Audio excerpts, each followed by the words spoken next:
Hola, Mariano. A ver, habla a ver si te escucho.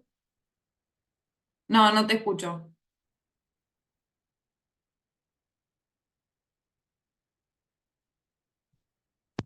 Ahora, Ahora sí, ¿cómo va?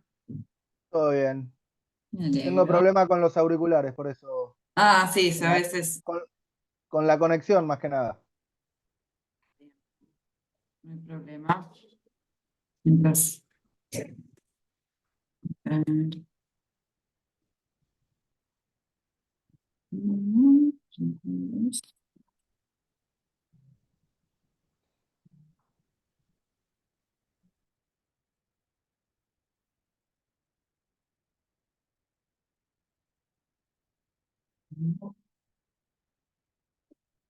¿Cómo vienen con las otras materias? Bien, bien. Bien. Arrancando, sí. Sí. Ahí estuve viendo el cronograma. Eh, los videos se ven en clase, ¿no? Sí, Ah, está bien. sí, sí, los videos los vamos a ver hoy acá. em, Como para mechar un poco de cosas y que no sea todo aprovechando. No, tenía la duda si no los tenía que haber visto, porque la verdad, No, no. eh, No, no me olvidé voy, de voy. avisarles eso, es verdad, se Sí. presta a confusión. No, pero creo que lo dijo la clase presencial, que los videos se veían en clase. Está O bien, lo que entendí yo, por ahí lo entendí yo, no sé. veremos. A ver, mientras voy preparando esto.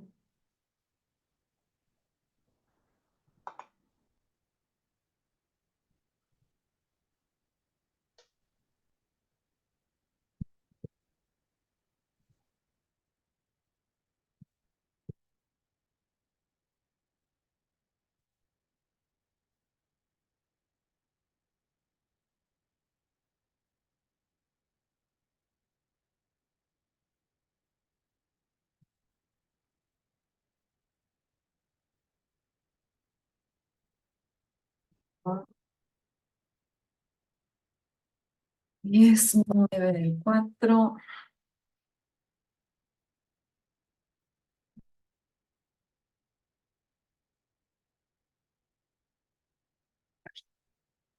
Bueno, hoy terminaríamos con la primera unidad. Es como hacer un paneo un poco general sobre distintos autores o distintas discusiones sobre qué es el arte, que obviamente no es una discusión saldada ni cerrada y que tiene mucho que ver con las distintas perspectivas que existen.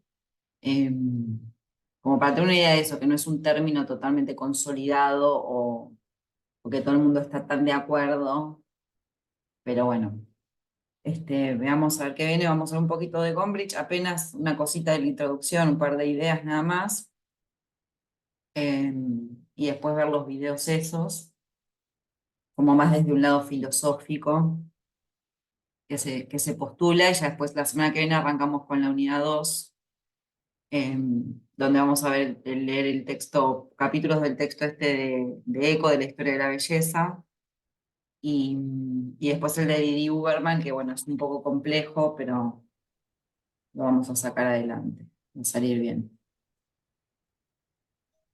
A ver. Bien.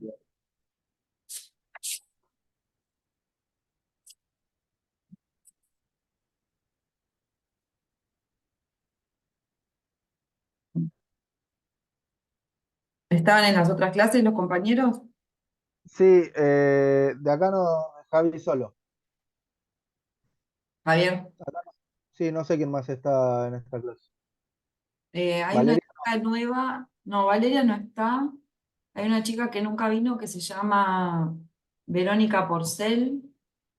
Ah, Verónica Porcel, yo cursé el año pasado con ella. Ah, Em, sí, no, no la veo. supuestamente ella estaría también. Eh, sí, me aparece Valeria Molina, pero está mal. Valeria no hacía esta materia. Yo no yo me confundo, la verdad que me confundo No, con las porque a mí materias también me cuando. confunde, pues me pasaron una lista, pero ya estoy viendo, viste, que hay gente que no está, hay gente que medio complicado. Y Javi me dijo que se conectaba, ok, bueno, así esperamos. que Que sí, debe Estela, estar. que no sé en qué habíamos quedado con Estela, si venía o no veía. Claro, Javier. Valeria no va acá en esta lista. A ver qué me había puesto. Porque yo imagínate, entre todos los mails, se me hace un poco complicado.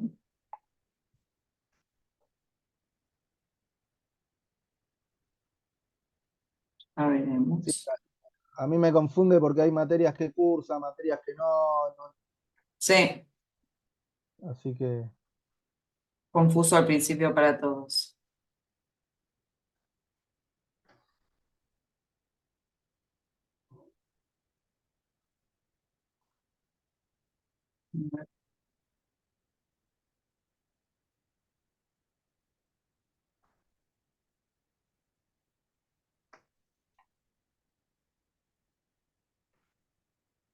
Ah, le ella voy a iba. preguntar a Verónica a ver si se une. Ok,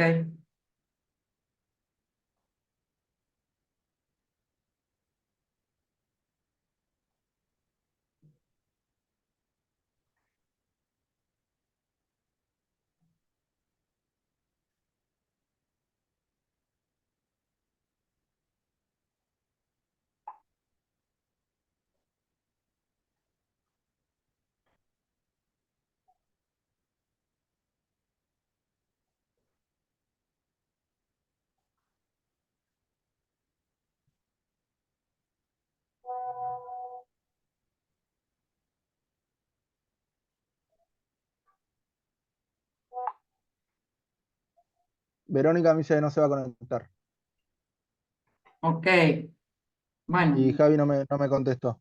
está bien. Bueno, esperemos un minutito más. Si no arrancamos nosotros. Bueno, Ay, quizás tiene que estar cambiando un pañal. Ay, mira, ahí se metió. ahí está.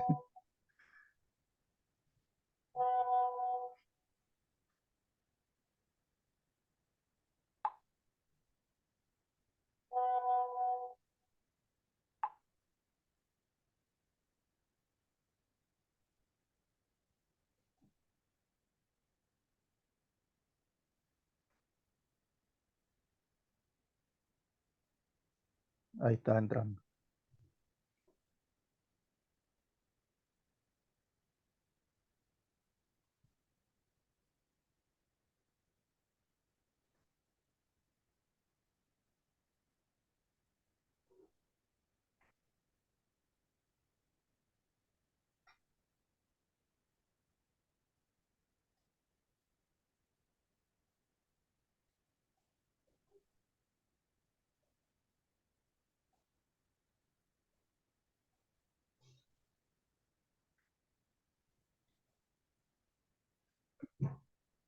Hola Javier, ¿cómo andás? Hola, profe, ¿cómo está? Disculpe por la tarde. ¿Me ¿Todo bien? escuchan bien? Sí, Medio Javi, se te escucha entrecortado. entrecortado, pero bien. Ahora te quedaste tildado. Sí. Y voy a-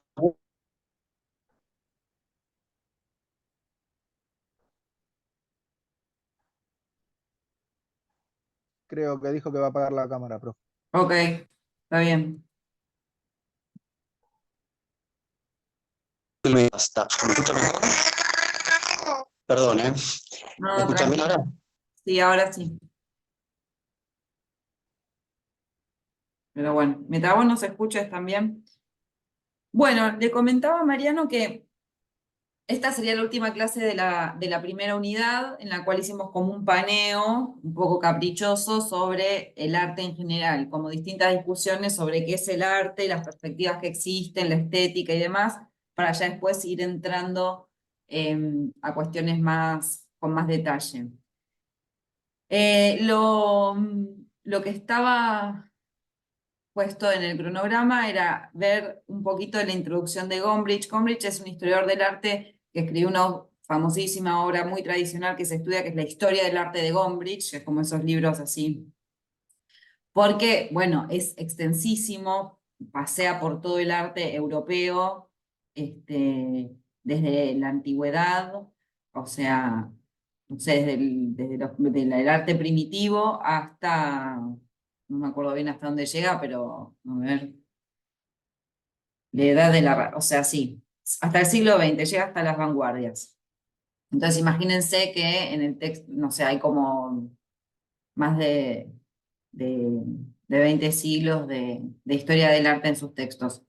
Yo agarré la introducción nada más porque como estamos viendo un paneo, ver, bueno, a ver qué dice él, qué es lo que él considera, porque alguien que escribe un libro de toda la historia del arte, a ver cuáles son las ideas que él lo hicieron llevar adelante, cómo organizó esta información, estos materiales, ¿no? Y Gombrich, en la introducción lo que va a decir es que según su mirada, no hay arte con mayúsculas, sino artistas. ¿Por qué dice esto? Porque él plantea cambiarla, en vez de estar pensando qué es el arte o esto es arte, no es arte, sino pensar más bien en los artistas. Por lo que su supuesto es que el arte es algo diferente en cada época. Lo que se considera arte en una época no lo es en la otra. Un poco esto lo estuvimos hablando nosotros. Y entonces, no hay una forma de hacer una historia del arte si vos, con cuál concepto de arte te quedás, si ese concepto fue cambiando a través de las épocas. Lo que sí hubo siempre es gente considerada artista que hacía cosas que en ese momento se consideraban arte. Entonces, rastreando a los artistas, es desde esa perspectiva la que él va a poder dar cuenta de una historia del arte. Porque igual su libro no se llama Historia de los artistas, se llama Historia del arte. ¿Sí? O sea que se presupone que hay algo que es arte, pero que al ser tan variable y haberse modificado tanto, pues entonces agarrarlo por el lado, entrarle como por un costado a la situación, al problema, y entrarle por el costado de los artistas.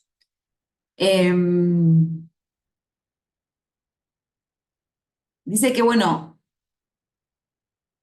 que la, que la cuestión de la representación de las cosas bellas también es problemática, ¿no? Porque uno piensa, bueno, el arte como cuestiones bellas, sobre todo más en el pasado, pero dice que la belleza hay que entenderla no solamente como una cuestión estética, de algo que sea pasible, sino que la belleza de un cuadro no reside necesariamente en pintar un tema bello, es decir, un lindo paisaje, una linda persona, unas lindas flores, lo que sea, sino que tiene que ver con el cuadro en sí, o la pintura en sí, o el objeto artístico en sí. ¿No? Y ponen como, por ejemplo, bueno, Rubens pinta a su hijo, que es muy lindo y adorable, creo que voy a tener acá puedo buscarlo, así les muestro. Acá, vamos a compartir pantalla. Ahí vemos, ¿no? Acá en este lado, Rubens haciendo un retrato de su hijo, un nene bonito y adorable. Y por el otro lado tenemos a Durero, de este lado, que hace un dibujo de su madre, ya vieja, anciana, ¿no? Vemos cómo están marcadas las arrugas, los ojos hundidos y qué sé yo. Y que entonces esto es considerado arte y sin embargo no parece una representación de la belleza, ¿no? Pero sí que hay en eso un interés que tiene que ver con el trabajo, con la técnica, con la habilidad para representar el paso del tiempo, porque en realidad uno mira este dibujo y lo que piensa es la maestría de él para poder, por ejemplo, no sé, la parte de acá, los huesos, cómo muestra, ¿no? Esos huesos, esa carne hundida y que se le salen los huesos, los ojos, la nariz, esta cosa acá de la boca, ¿no? Todo lo que ahora nos pondríamos Botox, que esta mujer está mostrando, o un filtro de Instagram. Digo, y no podemos decir que no, es mejor el del bebito porque es lindo y adorable y el de la señora no, porque nos enfrenta quizás a pensar en el decaimiento del cuerpo y la muerte. Y que entonces, bueno, la belleza no va a tener que ver necesariamente con los temas o los sujetos de la obra, sino que lo que se va a buscar también es pensar en las técnicas, ¿no? Y para seguir con eso adelante, él va, ¿en qué paso? ¿Están viendo lo de los Cristos? Sí. Bien. Sí, profe. Entonces, él acá lo que va a mostrar va a ser, tenemos primero, esperen que lo busco acá, es del 1639 y el de 1775. O sea, hay un siglo entre estos dos Cristos, ¿no? Este es del 1600 y el otro es del 1700. El primero tiene como un tinte un poco más realista, ¿no? Es un Cristo más realista, en el sentido que se parece más a lo que sería la forma humana que se puede creer que tuvo o no Cristo.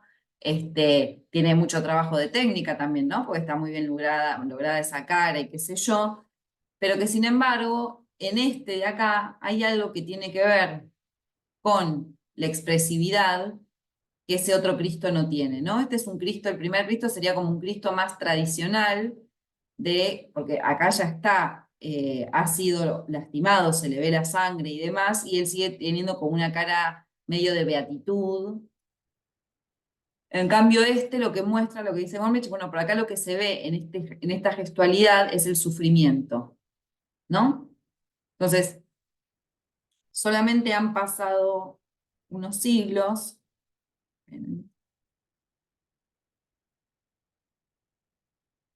Acá tenemos que es del 1600, y este de acá atrás, el que es más tosco, es del 1100, ¿no? Entonces han pasado 5 siglos entre uno y otro, y podemos ver que en el más antiguo, que es el que es más marroncito, claramente la técnica es mucho más deficiente, ¿no? Porque no se parece, uno no ve esto y no piensa en una persona de verdad, ¿no? Es una representación de algo, pero cargada de un montón de emotividad en esa cara, en esa expresión, y del otro lado tenemos al primer Cristo, ¿no? Eh, que acá se ve la gran diferencia de técnica que existe, ¿no? Acá sí, vemos una piel, una cara, miren la barba, el detalle que tiene, el pelo, digo, acá hay una gran diferencia de técnicas. No es que uno sea mejor que el otro, pero lo que sí uno puede saber es que en estos siglos los humanos dieron rienda suelta y aprovecharon y aprendieron un montón de técnica pictórica para más realismo, ¿no? Digo, una cuestión de ese estilo. Después él dice que, sin embargo, o sea, tenemos el pasaje en un momento, porque esto pensamos que es en 1600, o sea, ya pasó el Renacimiento, ¿no? Que nosotros lo estamos viendo en literatura, pero bueno, toda esta cuestión de centrarlo en el hombre, por algo este Cristo es aún más humano, la idea de que los humanos desarrollan técnicas durante el Renacimiento, ¿se acuerdan que vimos que no se trataba solamente de una cuestión cultural o artística, sino que también tenía que ver con inventos, con la economía, con cambios sociales y demás? Todo eso lleva también a que el Renacimiento en el arte pictórico o escultórico tenga que ver con un mejoramiento de las técnicas, que se ha tomado, bueno, ¿cuál es la técnica que puedo lograr para llegar a, no sé, una mayor perspectiva, una mayor fidelidad con la realidad, etcétera, etcétera? Entonces acá lo que se ve es la importancia de la técnica, ¿no? Digo, y es una forma posible de aproximarse a un objeto artístico, pensar en, bueno, cuál es la técnica que fue utilizada acá y que vemos que es realmente increíble, y si pensamos en la técnica de ese con el segundo, que es más antiguo, y es todo más tosco, ¿no? El pecho, cómo está hecho, los brazos, el pelo, pero sin embargo, lo que no tiene técnica uno puede pensar que lo tiene en expresividad. Ese rostro, a pesar de no tener una técnica tan desarrollada como el otro, tiene una carga de expresividad muy grande, ¿no? Y sentimos realmente como el dolor de Cristo en la cruz. Entonces, bueno, siguiendo esta idea, dice, bueno, también la idea de no pintar correctamente, que eso lo que sería correctamente entre comillas, ¿no? Como lo que sería la pintura más realista o más como se desarrolló en el Renacimiento, y después, bueno, sigue un poco de largo. Entonces pone, por ejemplo, empieza a mostrar temas menores, por ejemplo, la liebre esta de Durero, ¿no? Que dice el preciosismo que hay en este cuadro. Ustedes miren cómo están pintadas cómo están pintados los pelos, ¿no? El pelaje de la liebre, las distintas tonalidades, es sumamente realista. Acá hay un trabajo muy precioso y muy detallista. Pero después lo tenemos acá Rembrandt haciendo este elefante,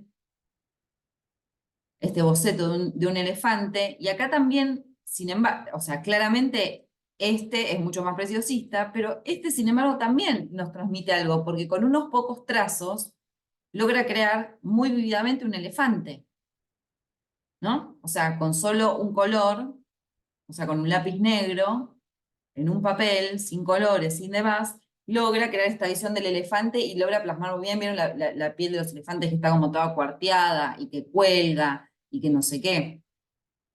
Y no es porque Rembrandt no supiera pintar mejor, Rembrandt sabe pintar exquisitamente, siguiendo técnicas muy desarrolladas, pero acá lo que se ve también, lo que se busca apreciar es como, bueno, en un pequeño trazo, valiéndose solamente de un lápiz negro, lo que se consigue.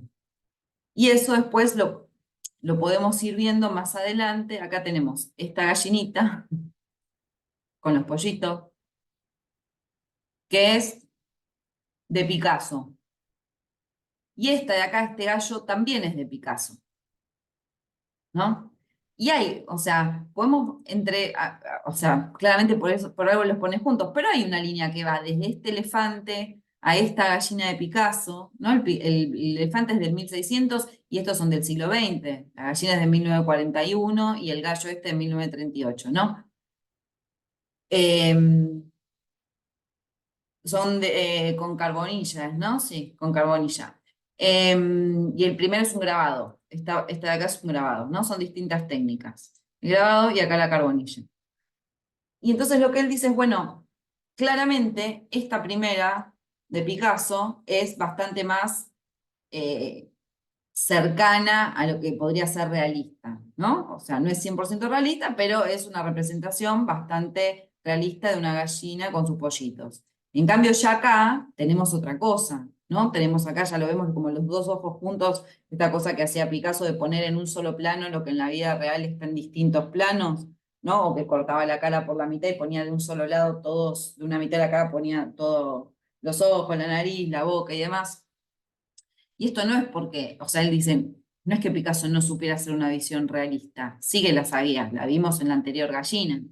Sin embargo, acá hay una búsqueda que es distinta, entonces no tiene que ver solamente con buscar correctamente, sino con la idea esta de buscar, de tomar decisiones estéticas diferentes, ¿no?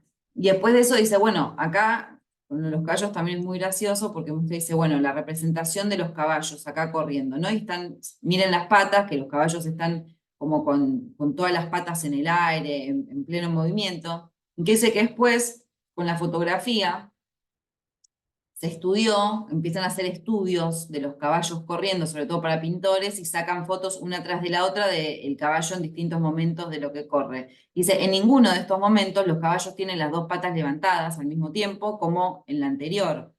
Digo, esta pintura anterior que vimos, que parecía ser bastante realista, en realidad no responde a la realidad, porque la realidad de un caballo se ve así, solo que nosotros no la vemos, porque pasan tan rápido que no logramos percibirlo.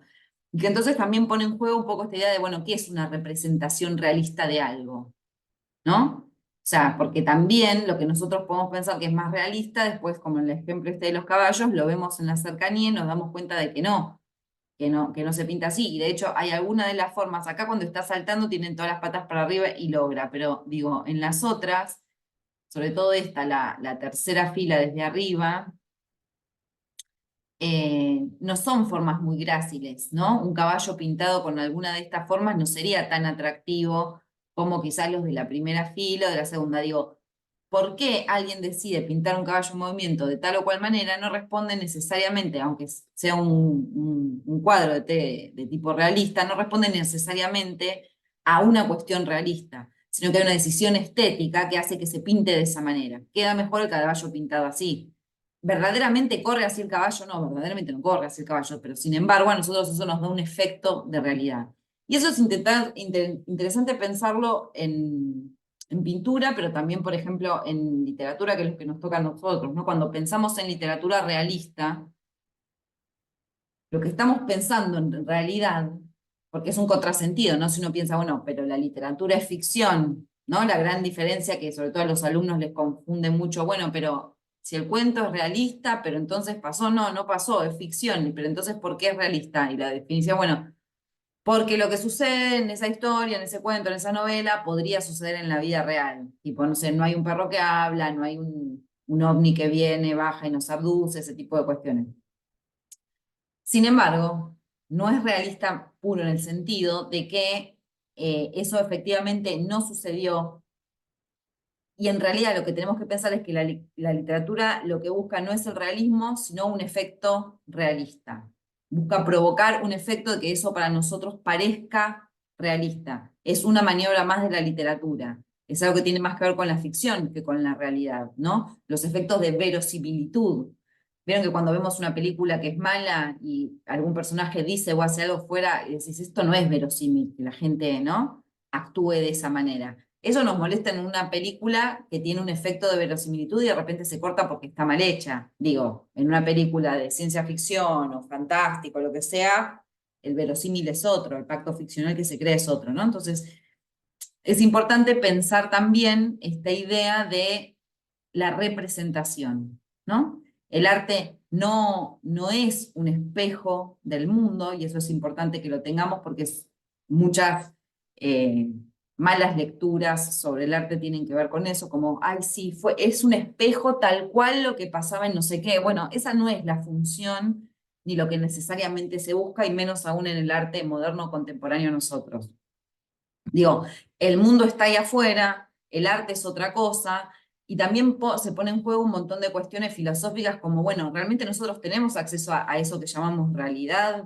¿Qué es la realidad? ¿Por qué nosotros estamos en un lado? ¿Cuál sería esa realidad? Y si todos, una comunidad, no debe compartir la misma idea de realidad, ¿no? Entonces, el tema de realismo es un tema siempre problemático, que hay que pensarlo y que siempre hay que tener en cuenta que cuando uno está analizando o pensando o mirando lo que sea una obra realista, en realidad es una obra que busca generar un efecto de realidad o que busca generar un efecto de verosimilitud, ¿sí? Pero que nunca, nunca va a ser, esta es la realidad misma. Digo, mismo en el cine, ¿no? Cuando vemos una película de tinte realista, no sé, pensemos para hacerlo más fácil, no sé, en una película de guerra, una película sobre la guerra de Vietnam o la guerra de lo que sea, por más que la representación intente ser realista, el director de esa película decide qué mostrar y qué no, y entonces ahí ya está operando un corte. No puede ser nunca la realidad misma porque hay una cámara que está decidiendo qué enfocar, qué mostrar, cómo mostrarlo, si hacer un zoom y que la cámara esté muy cerca del objeto, si hacer un paneo no más exterior y que se vea todo un paisaje a lo largo, digo, todas esas cuestiones repercuten porque no es como lo veríamos nosotros si estuviéramos en ese. Entonces, el arte es muy hábil en hacernos creer que lo que estamos viendo es realista o tiene medio sentido de realidad cuando en realidad no es así. Y eso es interesante que lo tengamos en cuenta. Eh, Ay, iba a decir una cosa y se me olvidó. Perdón, Sí, perdón, profe. O sea que el arte no es real. el arte es real en el sentido de que existe en el mundo, lo que No, no, sí, representa. pero digo, exacto, pero digo, no, no es real lo que nos muestra. Y eso es lo que se tiende a pensar. Habrá gente que te diga que no.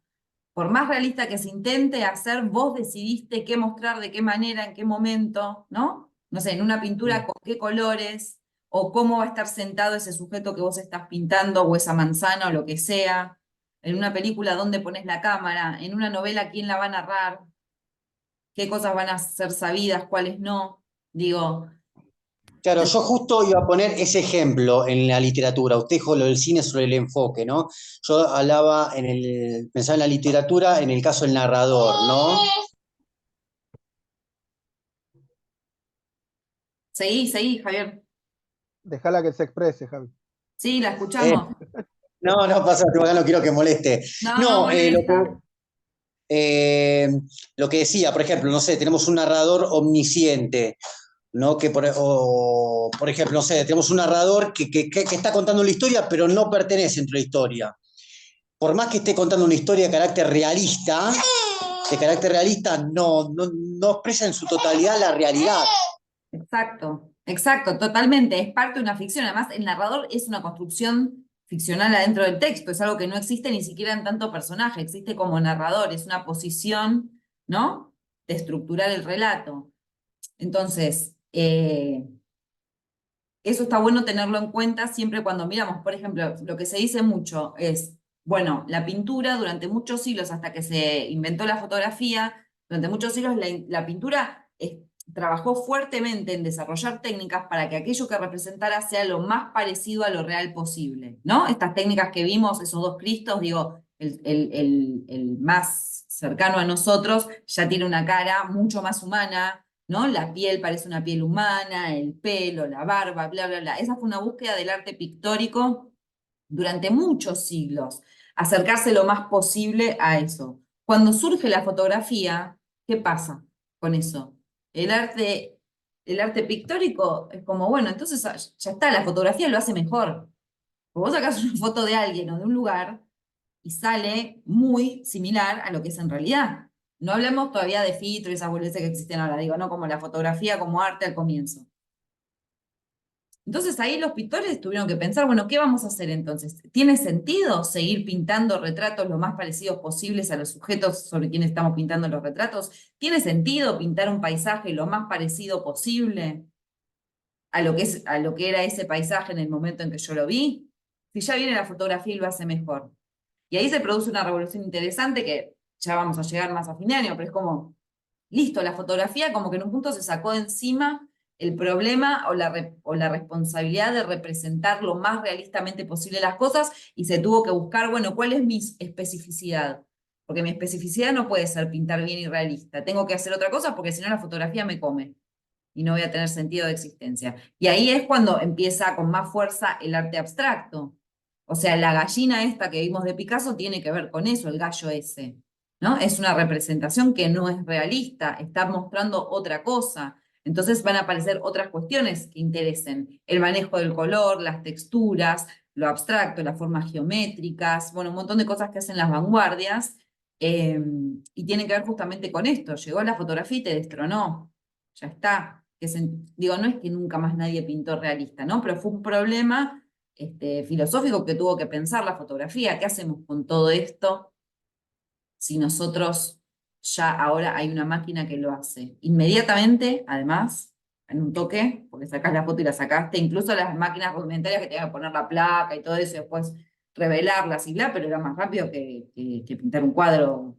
Efectivamente, ¿no? El cuadro son varios días, con muchas horas de pintarlo, de esto, que lo otro, de ir a buscar el lugar, que si la iluminación, bla, bla, bla. Y entonces es interesante siempre para mí que pongamos en duda o en sospecha esta cuestión del realismo, sobre todo en aquellas obras que son más realistas, en las que no son realistas ya nos damos cuenta del artificio, pero aún así, cuando pensemos en algo realista, está bueno pensar que es un artificio más, es la literatura o la pintura o lo que sea, intentando mostrarse realista, cuando en realidad no lo es, ¿no? Es toda una maquinación o una creación del autor o del autor o de los autores en general. A mí esto del caballo me pareció muy gracioso, porque era como, claro, lo pintamos de tal manera que parece, ay, mirá qué bien, cómo el caballo está trotando. Y la verdad es que los caballos no trotan así, pero ni por casualidad, y justamente la fotografía vino a mostrar eso, ¿no? Tiene un poco que ver con lo que vengo diciendo. La fotografía viene y dice, esto que estás pintando no tiene un poco que ver con la realidad. Vos pensabas que era muy realista y sin embargo, mirá cómo corre efectivamente un caballo. Y está bien, tipo, que la fotografía no se haya querido, la pintura no se haya querido sumar y decir, bueno, bueno, voy a intentar seguir intentando lo más realista. No, ya está, listo, existe la fotografía, habría que hacer otra cosa. Y a eso se le suma, y me adelanto un poco, pero la cuestión de la reproductibilidad de la fotografía. Digo, vos sacás. Entonces ahí se puede decir que ahí es donde a partir de ahí empieza a aparecer distintos estilos de pintura, por ejemplo, no sé, el cubismo, el surrealismo, puede ser que nace, o Claro, sea, todos estos que vos estás mencionando, sí, son vanguardias y que comienzan a comienzos del siglo XX y tienen que ver con eso que yo estoy diciendo. Igual antes, lo que sí quiero aclarar es, pues viste, ahí es cuando aparecen. Antes igual hubo distintas escuelas o movimientos pictóricos antes de que existía la fotografía que eran diferentes entre sí. No es que la fotografía, perdón, que la pintura era toda igual hasta la fotografía. Tuvo igual que la literatura que estamos viendo nosotros. Bueno, la pintura del Renacimiento era de una manera, vas a ver que la pintura del Barroco va a ser de otra manera diferente. Digo, la pintura romántica, para llevarlo paralelo a la literatura, ¿no? La pintura del romanticismo es de cierta manera, la pintura, y así. Pero el cimbronazo que se produce en el siglo XX tiene que ver con esta invención técnica que es la fotografía. Lo que es interesante es pensar que, bueno, al principio, como todo el mundo, que cada vez que hay un nuevo descubrimiento decían, ay, esto va a hacer que desaparezca, ¿no? Ah, listo, nació la fotografía, ya está, va a desaparecer la pintura. No desapareció.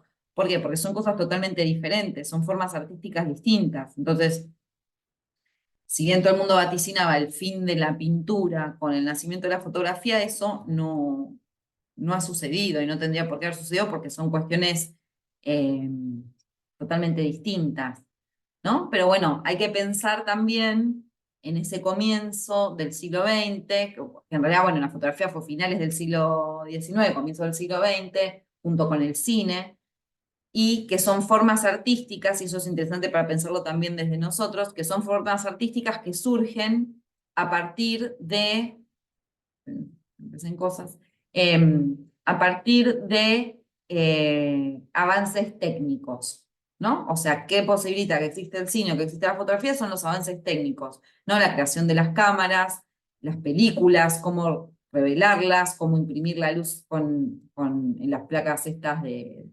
de plata y demás y demás. Entonces, lo que sí es algo novedoso, podría pensarse, es a partir del siglo XX, final del siglo XIX y a partir del siglo XX, cómo la técnica se mete en el mundo del arte y crea nuevas formas artísticas, ¿no? Porque el siglo XX es el siglo del cine y de la fotografía. Y entonces, esas formas técnicas del arte no solo son diferentes porque son creadas técnicamente, digo, sin una cámara para filmar vos no podés hacer cine, sin una cámara fotográfica vos no podés hacer fotografía, van de la mano. En cambio, la humanidad se ha dedicado a pintar y a escribir durante siglos sin tener más que un lápiz o, ¿no? o unos crayones o unas tintas o lo que sea, sino que además estas formas nuevas permiten la reproductibilidad. Es decir, ya el objeto artístico no es uno solo, único. Como vos tenés colgado un Picasso y decís, este es un Picasso. Si yo hago una reproducción de esto, como las que te venden en el museo, no vale lo mismo que el Picasso, es una reproducción. En cambio, en el cine y la fotografía son todas reproducciones. Vos estás viendo la película acá, la estás viendo en Europa, la estás viendo en Santa Fe, la están viendo en no sé dónde. La fotografía es lo mismo, vos de un negativo podés sacar, cuando son con negativo, y si no, digital es más todavía, podés hacer infinidad cantidad de copias, ¿no? Y eso arma en todo el siglo XX, que ya lo vamos a ver sobre todo con Walter Benjamin, arma toda una cosa muy interesante que tiene que ver con la reproducción masiva de estas nuevas formas de arte. Empiezan a circular por todas partes. Antes, si vos querías ir a ver no sé qué, tenías que ir al museo a ver dónde estaba colgado el Picasso, el Rembrandt, lo que sea que quisieras ver, ¿no? En cambio acá se pueden infinitamente reproducir y girar por el mundo, cosa que antes no sucedía con las artes plásticas, ¿sí? Con las artes más visuales. Sí teníamos el libro, que obviamente se podía, o sea, cada uno tiene, pero no es que el libro era como esto en sí mismo tiene un valor, eran las palabras, ¿no? Digo, como si estaba hecho en una imprenta, y qué sé yo, no era tanto importante. Acá el medio directamente te habilita que vos lo puedas reproducir casi que al infinito, una y otra vez, y podés inundarlo, y eso puede moverse de un lado para el otro, ¿no? Y es otra cuestiones interesantes porque también el mundo se achicó mucho, ¿no? Con esta cuestión de que se puedan ir de un lado para el otro